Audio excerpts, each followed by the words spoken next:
el seminario Las lógicas aplicadas a la ciencia, tenemos la participación del doctor Dante Cayo Puno, decano de la Facultad de Filosofía y Humanidades.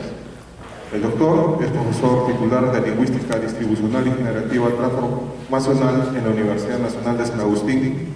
Posee el grado académico de Magíster en Educación por la Universidad Nacional de San Agustín y es doctor en Lingüística por la Universidad Nacional de San Marcos.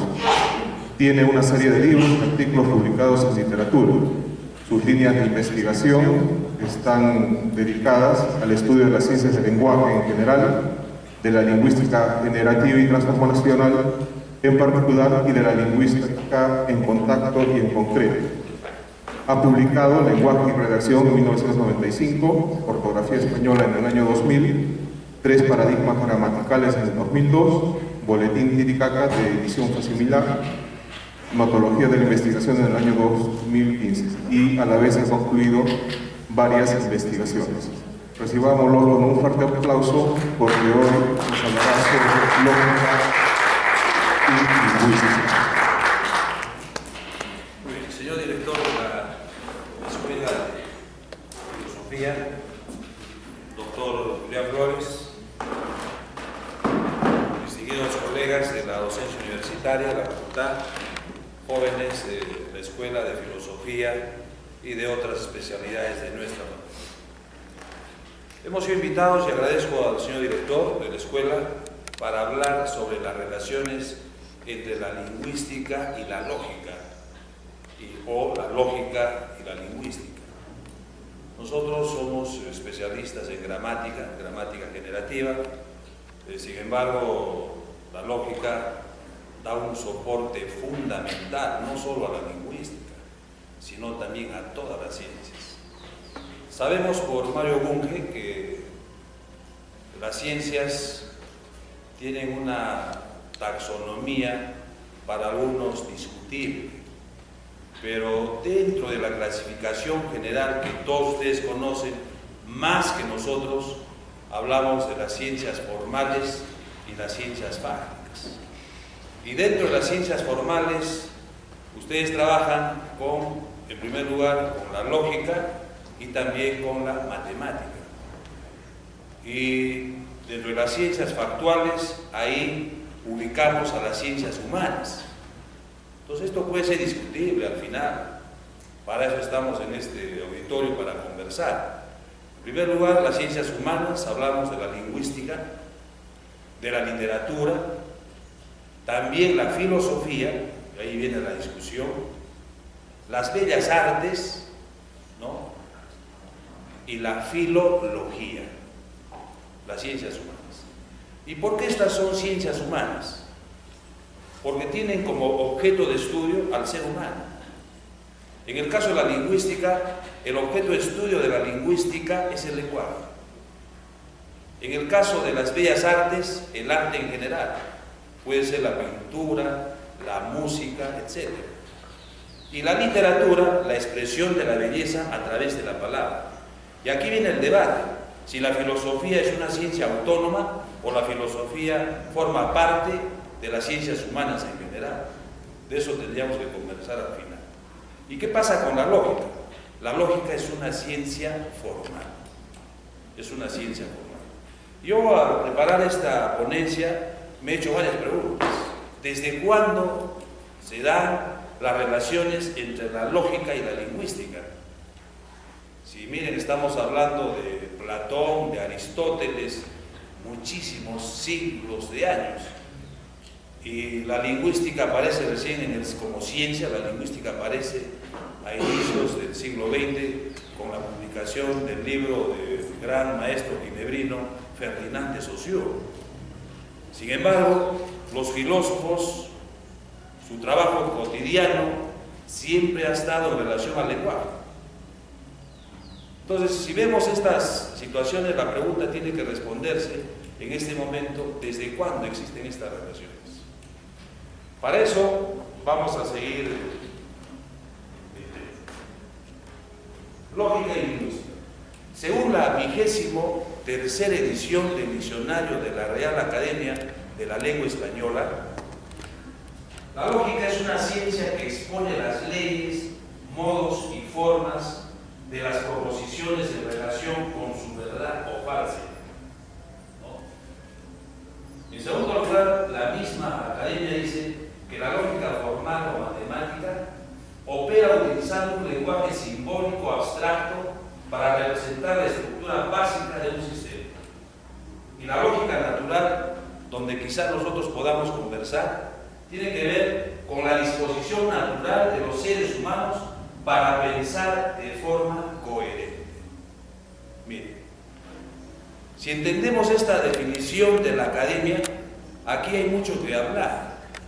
La lógica está en relación al pensamiento, al razonamiento, pero también está en relación a la argumentación, y la argumentación tiene que ver con el lenguaje, no solo el lenguaje oral, sino también el lenguaje escrito, ¿no?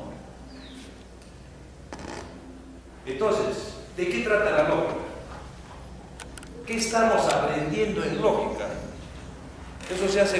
Esa pregunta se hace cualquier estudiante de filosofía o también un estudiante de lingüística. ¿De qué trata la lógica? En primer lugar, nosotros decimos que la lógica trata del razonamiento, del pensamiento. ¿Eso qué significa? Desde el punto de vista científico, la lógica describe y explica la estructura del pensamiento, ¿no?, de manera global. Entonces, si usted toma de manera fundamental este concepto, habría que añadir algo más. Pero la lógica también trata de la argumentación. Y la argumentación está en relación al lenguaje. Y el lenguaje, que ustedes saben, no solo es un instrumento de comunicación. El lenguaje no solo es un sistema de sistemas, eso abordaremos después. El lenguaje es el espejo de la mente. Si el lenguaje es el espejo de la mente, ¿no?, el pensamiento se hace realidad a través del lenguaje. El lenguaje puede ser de manera oral o de manera escrita. Entonces, todo lo referente a la argumentación se refiere fundamentalmente a la lógica como arte. Y lo referente al razonamiento y al pensamiento, la lógica en relación a la ciencia. Entonces yo creo que son dos temas importantísimos que nosotros tenemos que resolver en este momento. Y el lenguaje, en primer lugar, si hablamos de argumentación, se relaciona con la lógica porque al utilizar en el plano oral y escrito, ¿qué hace el hablante nativo ideal de una lengua? Ordena sus ideas con claridad. Usa el lenguaje con coherencia. ¿Con qué objeto? Con el fin de que el mensaje sea decodificado de manera inmediata. Entonces yo encuentro aquí estas dos relaciones. Pero la lógica no solo es eso. La lógica tiene que ver con el mundo lógico. Acá dice platonismo. Es decir, todas las ideas que ocurren alrededor del ser humano. Desde Platón a la fecha, las discusiones de la lógica y el lenguaje siempre se han dado, ¿no? En cuarto lugar, la lógica también trata de las prácticas inferenciales. Algunos dirán, las prácticas inferenciales están en relación fundamentalmente a la semántica, pero nosotros indicamos que la lógica se relaciona también con la ética, y eso saben con mayor claridad los filósofos. Entonces, de manera concreta, de eso trata la lógica, aunque podrían indicar ustedes que no solo podemos hablar de un tipo de lógica, o como diría el doctor Julián Flores, hablamos de lógicas, ¿no? Pero de manera global, esto. En segundo lugar, ¿qué estamos aprendiendo en lógica? En primer lugar, a razonar, a pensar. Si usted me dice la relación con el lenguaje, primero el ser humano estructura sus ideas y luego las hace realidad en cualquier contacto, pero de manera precisa, a través del lenguaje, ¿no? En segundo lugar, la argumentación. La argumentación está en relación a la lógica porque nos permite utilizar el lenguaje con claridad. Ya hemos indicado. Y en el punto lógico, cómo se conectan o cómo son las cosas en el mundo. Y en cuarto lugar, cómo comportarnos mejor en nuestra sociedad. Usted ha escuchado, digamos, en el lenguaje convencional, ese hecho, esa actitud no tiene sentido lógico. Entonces la lógica también se relaciona con la ética, y eso para nosotros es importante. Traemos a discusión esto porque en nuestra universidad se están generando ya hace un año o más los estudios generales, y muchos ingenieros no aceptaban, por ejemplo, que en el área de ingenierías, incluso biomédicas, se dicten los cursos de filosofía, se dicten los cursos de metodología del trabajo intelectual universitario, porque los ingenieros no entendían en su real dimensión, digamos, la complejidad de estas asignaturas y el significado de la filosofía. Cuando un expositor les dijo, bueno, yo quiero hacerles una pregunta a los profesores en pleno claustro: ¿quién hizo el puente Chilima? Un ingeniero. Ese ingeniero está preso. Entonces, con dos palabras, los ingenieros comprendieron que era muy importante no solo formar expertos en ingeniería química, en ingeniería civil, en procesos, etc., sino fundamentalmente era necesario comprender a cabalidad el significado de la vida, el significado del ser humano en relación al contexto. Y esto nos da la filosofía y también la lógica. Bueno, las relaciones de la lógica con el lenguaje. Si la lógica tiene que ver con la descripción del pensamiento y el razonamiento, y no solo la descripción, sino también la explicación. ¿Y qué es la lingüística? ¿Qué estudia la lingüística? ¿Cómo se relaciona esto? La lingüística tiene como objeto de estudio el lenguaje y las lenguas naturales. ¿Qué hace el lingüista? Recibe el soporte indudablemente de la filosofía y la lógica para describir y explicar, en primer lugar, la competencia lingüística de un hablante nativo ideal. Esa es la función del lingüista: describir y explicar la competencia lingüística. Y en segundo lugar, no solo precisa o describe la estructura de la competencia lingüística, sino también analiza, examina la estructura y funcionamiento de las lenguas naturales. Esa es la labor del lingüista, como objeto de estudio. ¿Y qué métodos utiliza? Al igual que la filosofía y otras ciencias, nosotros trabajamos con diversos métodos. En investigación lingüística, por ejemplo, trabajamos con el método hipotético deductivo. Pero también la lingüística se fortalece con teorías. Y las teorías centrales, nosotros trabajamos con paradigmas. En primer lugar, el paradigma de la lingüística estructural durante todo el siglo XX.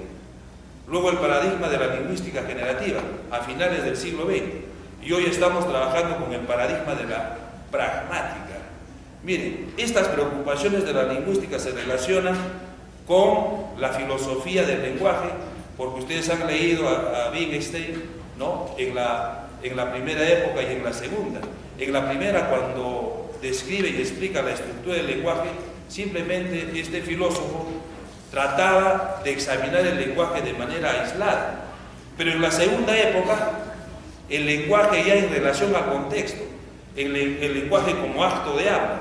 Y hoy las relaciones, por ejemplo, el desarrollo de la lingüística y la filosofía, prácticamente se ha ido examinando se ha ido desarrollándose de manera paralela. Ustedes saben que este filósofo Wittgenstein fallece en la década del 50, 55 del siglo pasado. Y estamos en pleno auge de la lingüística generativa y también el desarrollo de los estudios de la pragmática.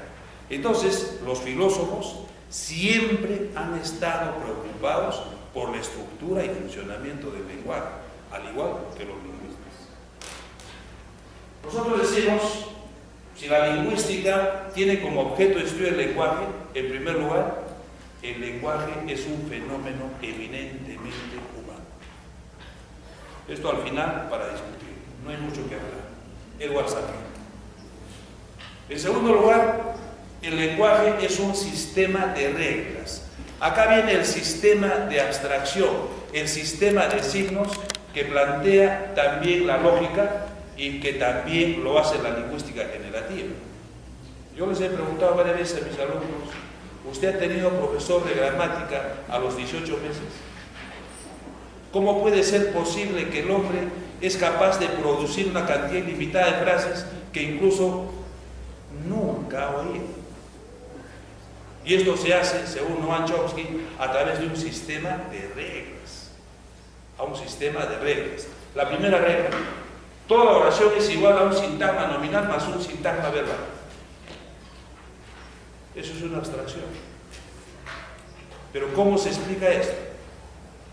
Hemos dicho que el lenguaje no solo es un instrumento de comunicación, es un sistema de reglas, es un fenómeno eminentemente humano. Pero la primera regla general, digamos, para una gramática generativa del español, usted dice que la oración es igual a un sintagma nominal más un sintagma verbal. ¿Cuál sería la relación de todas estas reglas con la lógica? En primer lugar, el orden. Y eso también se da en el discurso. El orden estructural tipológico del español, por ejemplo, es sujeto, verbo, objeto.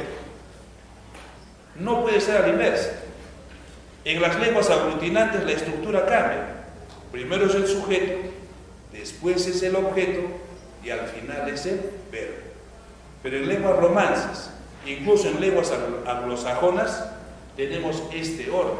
Ahora, en el habla o en la comunicación convencional, este orden es flexible, puede cambiar, pero nunca el verbo al final de la oración o al final del enunciado. Es el orden. Y esto tiene una estructura lógica, una estructura con sentido, secuencial. Yo no puedo cambiar la estructura de estas frases. La segunda: todo sintagma nominal es igual a un determinante más un nombre. Bueno, los lingüistas me van a entender, y los filósofos también. Cuando hablamos de determinante, estamos hablando de algunos elementos adyacentes que se utilizan al interior del sintagma nominal. Artículos, demostrativos, posesivos, numerales, enfáticos, etc. Y también los nombres. Y el sintagma verbal es igual a un verbo más un sintagma nominal, falta una S. El sintagma preposicional, una preposición más un sintagma nominal. El determinante, hemos dicho, un artículo el, un posesivo su, un demostrativo este, y también muy definido algunos y otros componentes. El nombre: Arequipa, estudiante, mesa, carpeta, lápices, qué sé yo. El verbo: amar, estudiar, temer, jugar, trabajar, etc. Y la preposición: a, ante, bajo, con, y algunas últimas preposiciones que han sido asimiladas en la Real Academia de la Lengua Española, por ejemplo, versos, ¿no? Miren, este sistema de reglas se relaciona con la lógica gracias a la propuesta chomskiana, en este caso de la gramática generativa. El lenguaje es creativo. Las frases que usted ayer ha expresado no las repite hoy. Y es una característica central del lenguaje, la creatividad. El ser humano siempre está usando nuevas palabras, nuevos vocablos, en cualquier contexto. Los diálogos que usted tuvo hoy, ¿no?, y los vocablos que usa, no los usará mañana. ¿Por qué? Porque hay un sistema creativo, ¿no?, al interior del cerebro, de la mente. Por eso es que el lenguaje es el espejo de la mente. Para muchos el lenguaje no solo debería ser estudiado por la lingüística, sino también por la psicología, por la biología, etc. El lenguaje es simbólico. Efectivamente. Nosotros utilizamos una serie de imágenes, de señas en la comunicación. Si a usted, señorita, le obsequian una flor, una rosa roja, ¿qué significa? Y a usted una rosácea, el significado es diferente. Entonces el lenguaje tiene un carácter simbólico. El lenguaje es cultura, el lenguaje es conocimiento. Las lenguas son bienes culturales y eso también sabemos nosotros. Dicotomías lingüísticas en relación, por ejemplo, a los sistemas lógicos. Acá tenemos dos componentes centrales, la competencia y la actuación lingüística. ¿Qué es la competencia? Si estamos hablando de la lógica como la descripción, la explicación de la estructura del pensamiento y del razonamiento. Uno es competente en el campo de la lingüística o en el campo de una especialidad cuando expresa sus ideas con claridad. ¿Qué es la competencia desde el punto de vista doctrinario? Es el conocimiento intuitivo que tiene el hablante de su lengua y se manifiesta a través de la actuación. Yo soy estudiante de filosofía, expreso mi competencia a través del diálogo, a través del debate, a través de la discusión, a través de la exposición, participando en una conferencia. Entonces, competencia y actuación lingüística son dos fenómenos importantísimos en la estructura del lenguaje. La estructura profunda y superficial. Ustedes trabajan en lógica con silogismos, ¿no? Pero en lingüística también. La lógica, ante frases ambiguas, ¿qué hace el hablante? Hace uso de la semántica, hace uso de la estructura profunda, hace uso del significado. Al igual, en el campo de la lógica, las frases imprecisas, ambiguas, necesitan ser precisadas. Por ejemplo, yo digo estructura profunda y superficial. ¿Qué cosa es la estructura profunda y la estructura superficial? La estructura profunda tiene que ver, ¿no?, con los aspectos lógicos, fundamentalmente con el significado. Si yo digo, Dios indivisible ha creado un mundo visible, es una oración chomskiana, un estudiante va a entender de diversas maneras esta construcción. Si en este momento digo, hace mucho frío, ¿qué haría el último señor que está cerca de la puerta? Se para y va a cerrar la puerta. Podría decir también que el presidente patina algunas veces. Te va a decir, bueno, el presidente se equivoca algunas veces o el presidente se desliza en patines. Entonces, todas las construcciones en el campo del lenguaje tienen dos estructuras, una estructura superficial y una estructura profunda. Entonces ahí tenemos los significados de esa construcción chomskiana. Dios es indivisible, Dios ha creado el mundo es visible. Miren, aquí opera la lógica con naturalidad. Si yo digo el perro de Juan, esta es una construcción totalmente ambigua. Entonces, ¿qué me enseña la lógica? A precisar en este caso el significado de la frase. ¿Qué entendió la señorita? Que Juan tiene un perro.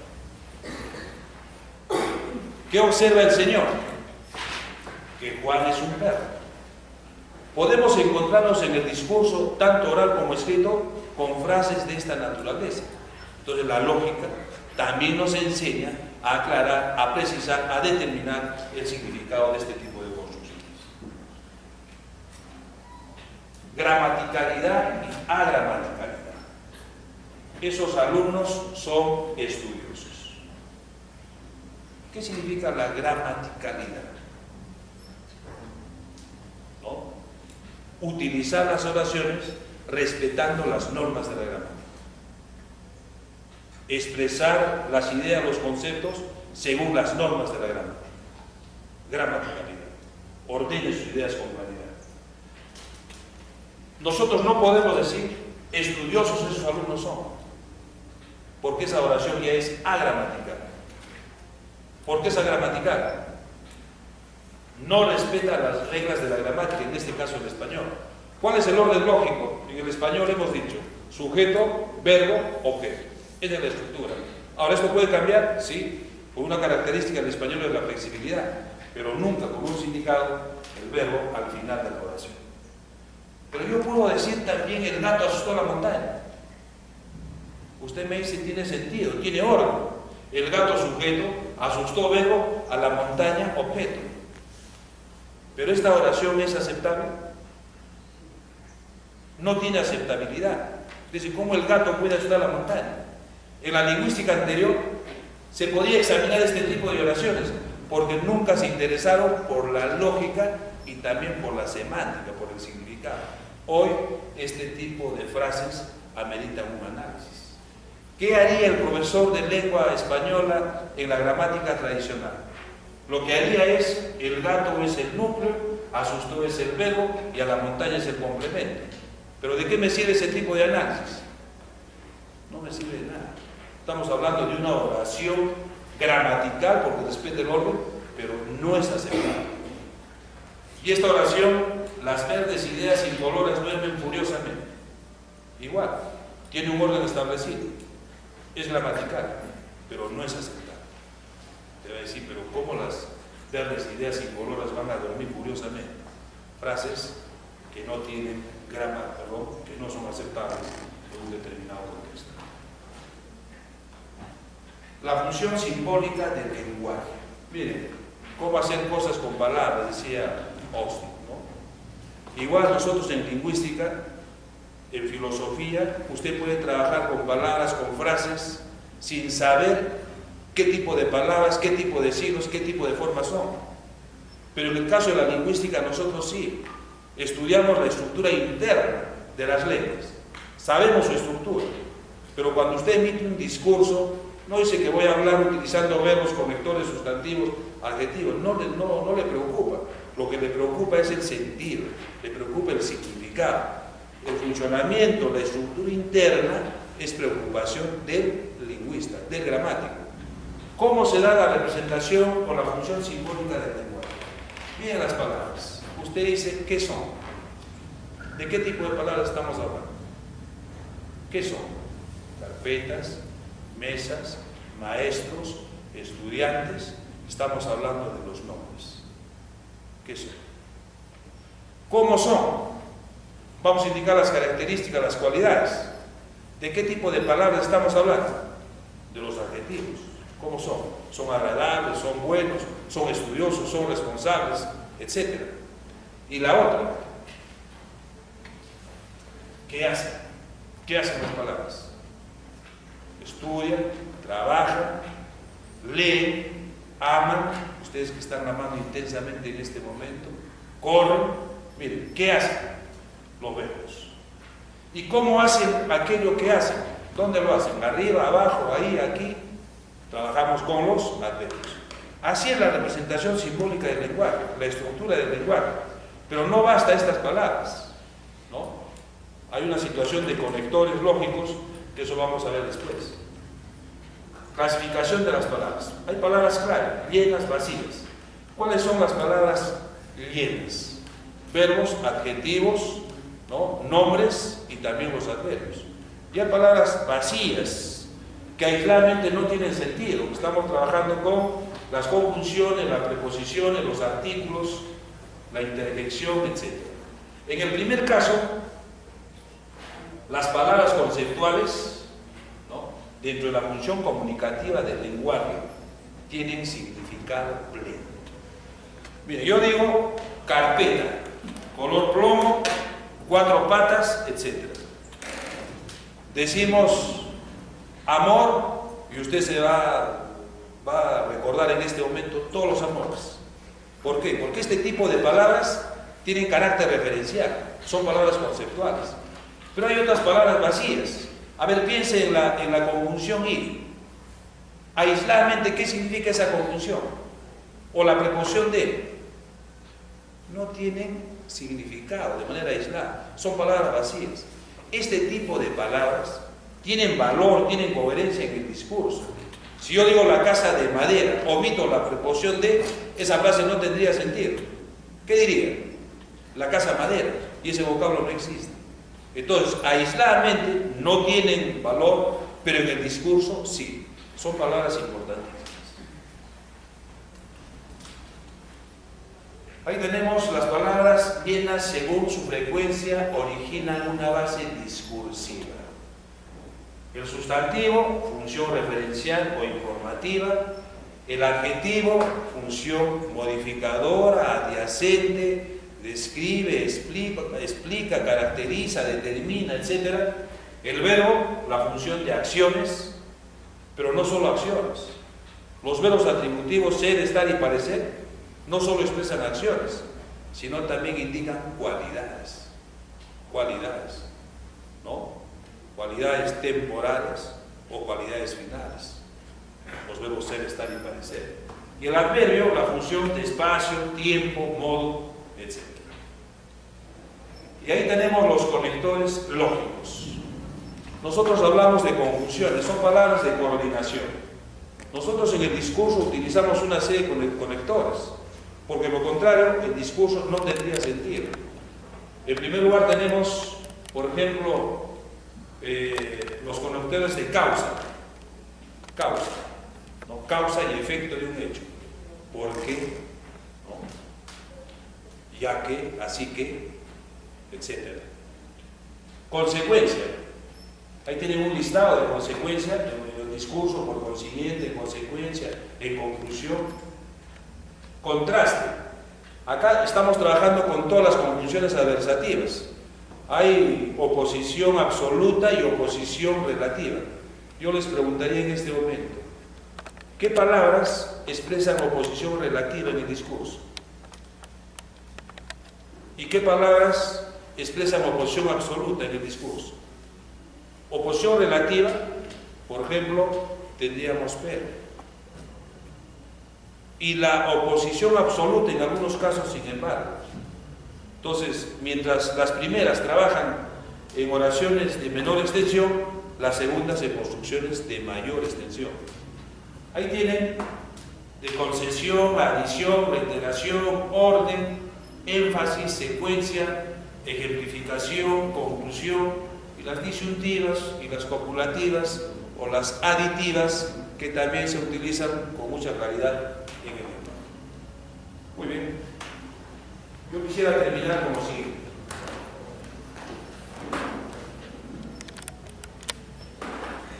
Estamos hablando.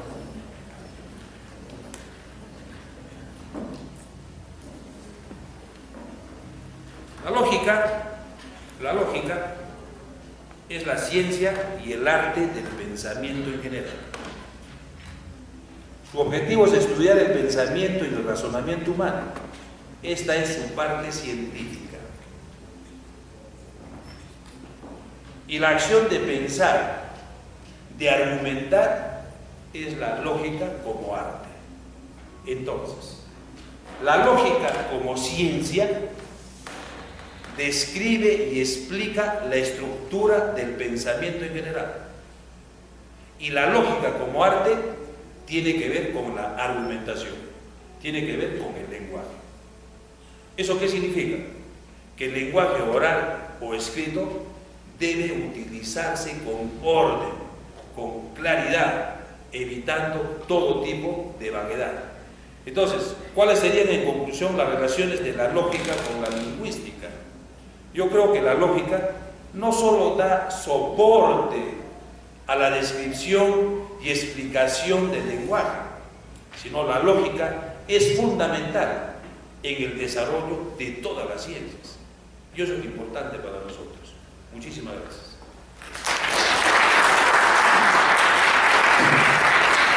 Agradecemos la participación del doctor Dante Cayo, y si hubiera alguna pregunta, por favor, van a hacer ronda. La exposición, y tengo un par de preguntas. La primera tiene que ver con el tema del significado. ¿Ya? En filosofía del lenguaje, sobre todo se trata el tema del significado. No sé si sobre el punto de significado me puede desarrollar a qué se refiere cuando hablan sobre significado. Para mí es un tema muy complicado. Sé que en el positivismo, en ciertas corrientes del positivismo, decían de que la pregunta es, cuando se quiere hacer filosofía, ¿qué es lo que significa tal término? ¿Ya? Pero siempre he entrado en problemas cuando quería revisar esto del significado. Y la segunda pregunta sería, ¿qué apreciación existe desde la lingüística, también apreciación suya sobre, por ejemplo, en ciertos términos se está colocando para designar ambos géneros, es decir, masculino y femenino, el término X, que me parece ser una propuesta de ciertas corrientes feministas? ¿Qué apreciación tiene la lingüística sobre este asunto? Muy bien, sobre el significado. Para muchos, la semántica, que estudia el significado, sería parte de la lógica. O sea, si la lógica implica orden, estructura del pensamiento, la semántica formaría parte de la lógica. Pero Chomsky señala que los estudios anteriores en el campo de la lingüística dejaron de lado a la semántica. Por ejemplo, la lingüística anterior del siglo XX, estamos hablando de los años 30 hasta los 70, tenían como elementos fundamentales en el estudio del lenguaje o de la gramática a la fonética y fonología, los fonemas, a la morfología, los morfemas, las palabras, a la sintaxis, la oración, y también a la lexicología, al vocabulario, al léxico. Entonces, hasta esa época, Saussure, Sapir, Bloomfield, etc., incluso en la primera época de Wittgenstein, examinaron el lenguaje de manera aislada, sin relacionar los hechos del lenguaje con el contexto. Pero llega Chomsky y los estudiosos, incluso en la filosofía contemporánea, le dan mayor importancia al significado. Por eso es que cuando Chomsky plantea de que para examinar, para comprender a cabalidad el lenguaje humano, era importante la semántica, el significado. Y usted analiza la segunda época de este filósofo que estamos citando, prácticamente él indica que la semántica, que el lenguaje no debería ser estudiado de manera aislada, sino en relación al contexto, como acto de habla. Es el cambio en el estudio del lenguaje, digamos, de Wittgenstein cuando realiza sus trabajos. En el primer momento, si usted analiza, ustedes conocen más que yo estos temas, ¿qué era el lenguaje para Wittgenstein? El lenguaje, como instrumento de comunicación, era un fenómeno totalmente aislado a la realidad. Pero en el segundo momento Wittgenstein dice, no, el lenguaje debe relacionarse con el contexto y examinarse como acto de habla. Eso desde el punto de vista lingüístico. Ahora, desde el punto de vista filosófico, se entiende que hay varias tesis que pueden plantear ustedes. Entonces, la semántica es muy importante porque en la última parte de la lingüística se deja de lado a la lexicología y la semántica pasa a ser un elemento central de la gramática. Hoy, por ejemplo, estudiamos en la gramática dos niveles. En primer lugar, un aspecto creativo que tiene que ver con la sintaxis, es decir, cuando el hablante genera, estructura, produce una cantidad ilimitada de frases, sintaxis. Pero también la interpretación fonológica es importante y la interpretación semántica. Entonces son dos componentes interpretativos, la fonología y la semántica.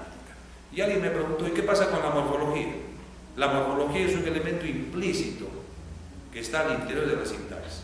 Entonces hoy en los estudios de lingüística se da muchísima importancia a la semántica, porque el lenguaje no solo se examina como conjunto de oraciones aisladas, sino el lenguaje, además de ser un instrumento de comunicación, debe analizarse en relación al contexto, debe examinarse como acto de habla. La segunda parte no le he escuchado bien, no sé de qué. No, me refería a lo siguiente, de que para ciertos términos, algunas corrientes de varios feministas están, para que expresen ambos géneros, están utilizando una X, no sé, podría ser nosotros, nosotras, simplemente ponen nosotros y una X y al final la S. ¿Qué apreciación tiene la lingüística sobre este asunto?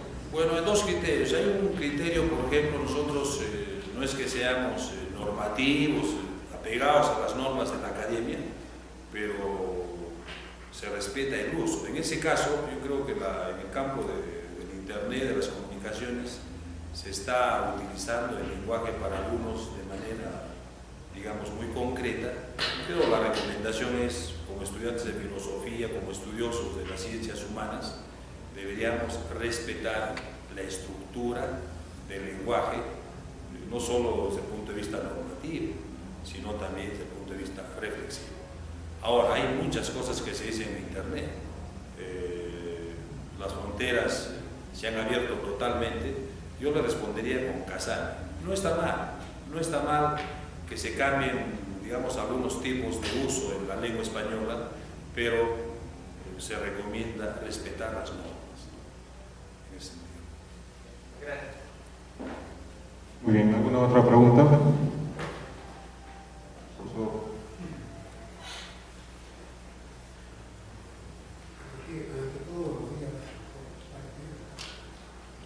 Solamente es un comentario, un poco más de perspectiva. En estos momentos en la universidad,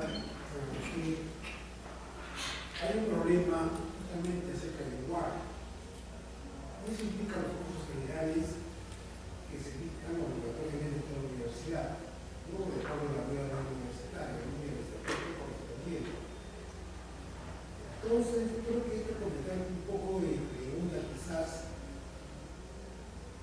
que, por ejemplo, profesores que vamos a las diferentes facultades, ya sea física, ya no sé formal, como física, química, puede ser sociales, economía, antropología, historia, o puede ser tecnologías como ingenierías en general, puede ser biomédicas. Entonces, los objetos de estudio de las diferentes escuelas tal vez son distintas. Ahora, ya hablemos también de literatura lingüística, puede estudiar. Entonces, el asunto aquí es de que las carreras profesionales y académicas de la universidad, en un 90%, digamos, corresponden a ciencia y tecnología. Digamos, el otro porcentaje está en lo que respecta a artes, a literatura y lingüística. Entonces, la pregunta es la siguiente, ¿no? Yo tenía en mis manos el sílabo correspondiente que nos manda la universidad, la oficina correspondiente, y los propios profesores tenemos que respetar, ¿no?, el sílabo correspondiente. Está el dictado del curso general tal.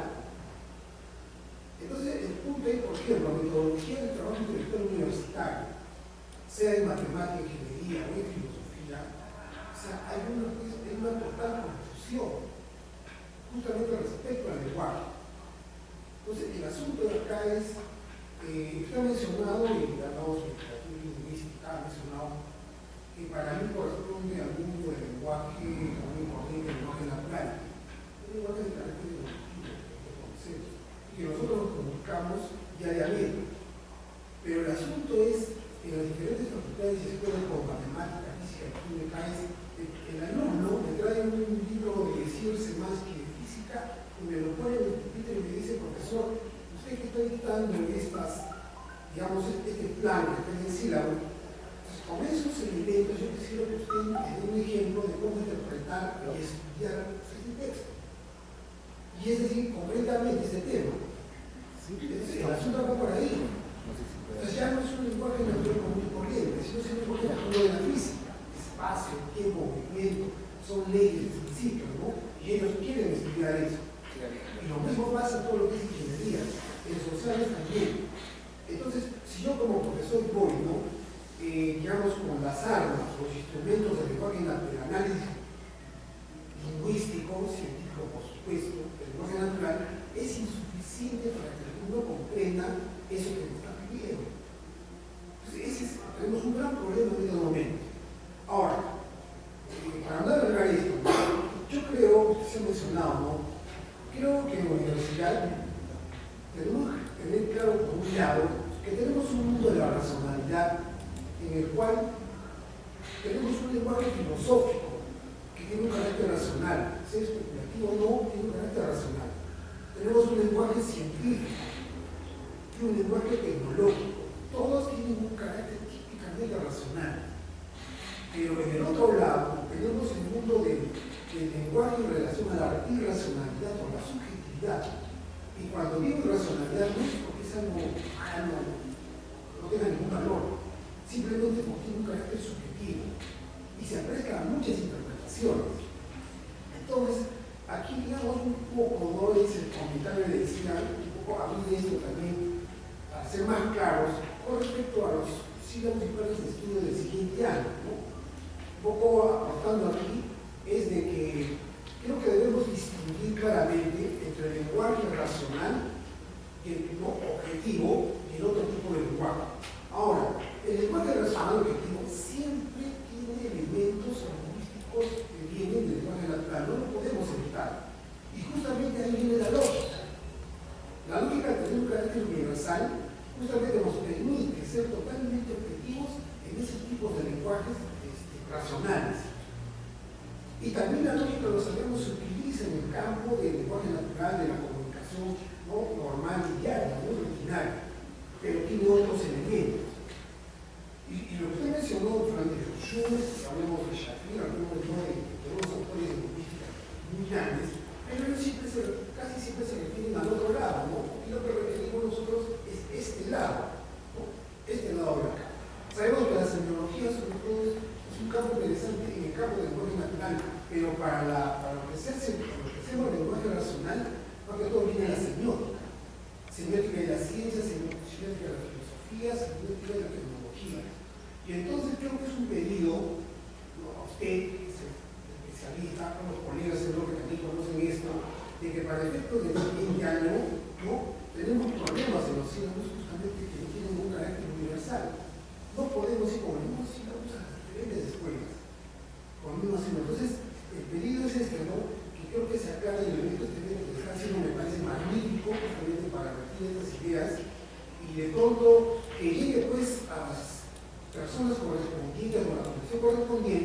para poder de pronto, ¿no? Afinar las ideas, ¿no? Y poder tener, digamos, una didáctica y una pedagogía mucho más contundente con los alumnos que vienen posteriormente. Entonces, yo creo, doctor, haciendo una opinión, una especie de pregunta, y me parece muy deseado ver que de este tipo para poder justamente ver este problema. Gracias. Muy bien, solo un comentario. Mire, sabe el doctor Julián, nosotros, desde el momento que se implementan los estudios generales, hemos tenido una serie de problemas.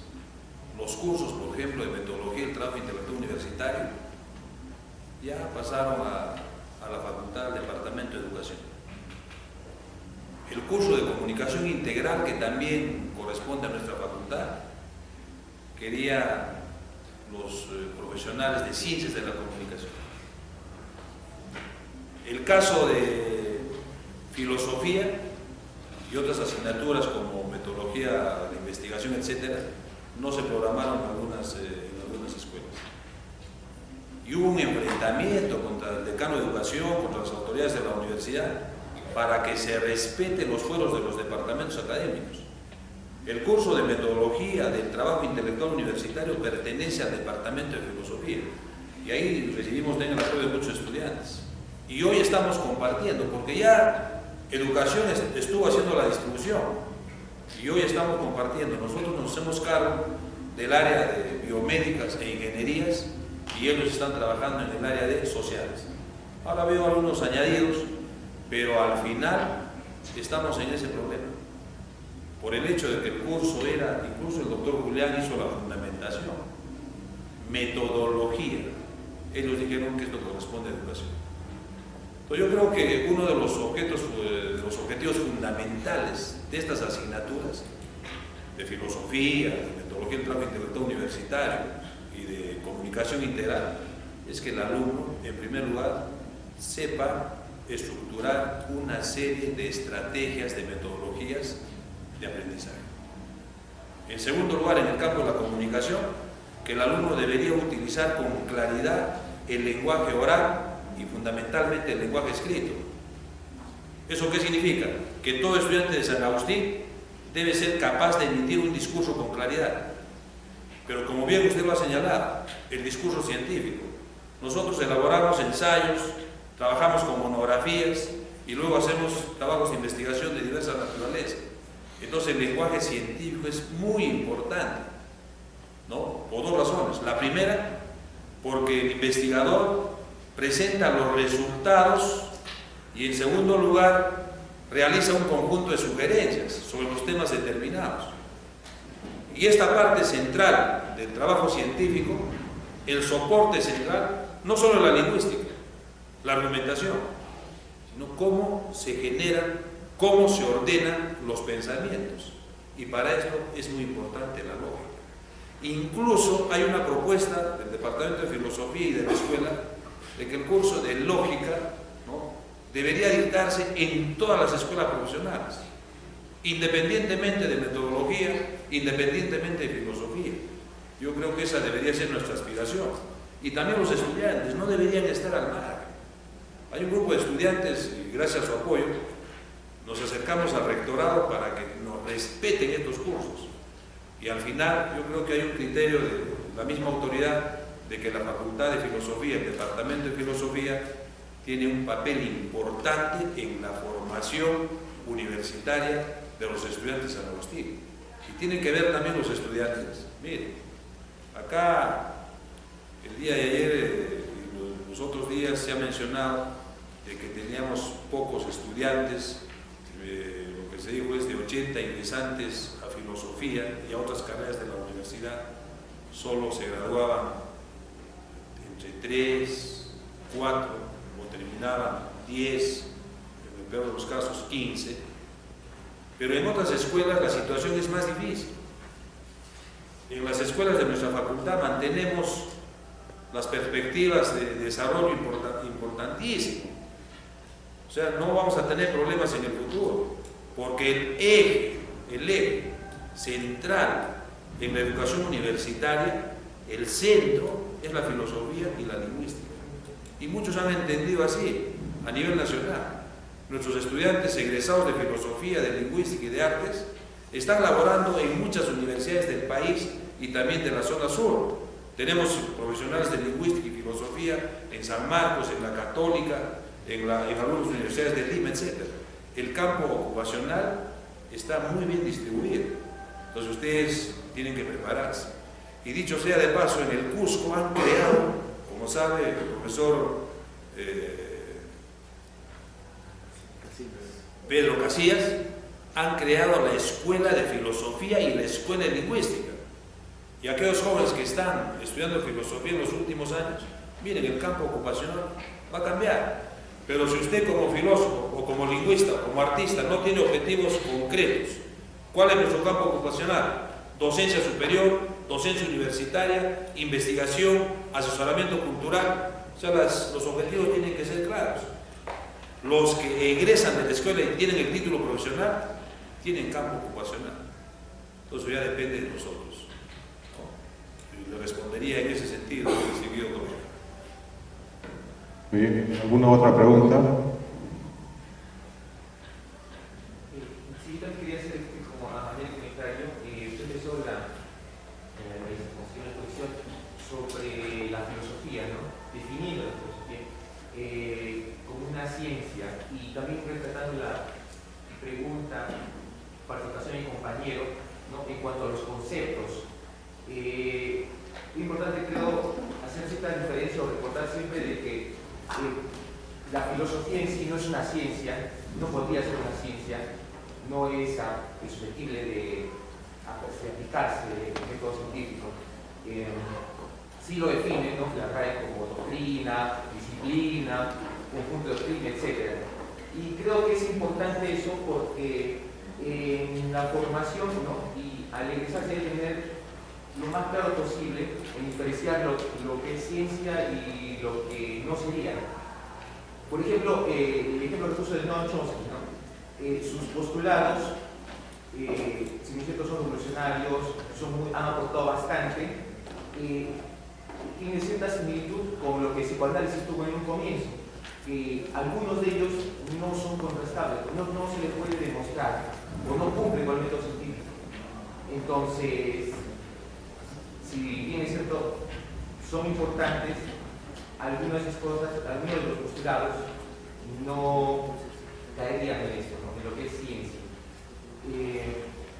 Yo creo que es importante siempre tratar de distinguirlos, tener los conceptos, como se mencionó en ese momento, claros para argumentar, para investigar, ¿sí? Para hacer una exposición. Efectivamente, yo creo que nosotros sabemos que para que una disciplina sea ciencia debe cumplir algunos parámetros. En el caso de la lingüística, la psicología, la filología, la literatura, las bellas artes, etc. Eso es producto de una discusión. Toda ciencia, para ser tal, primer requisito, tiene que tener objeto de estudio.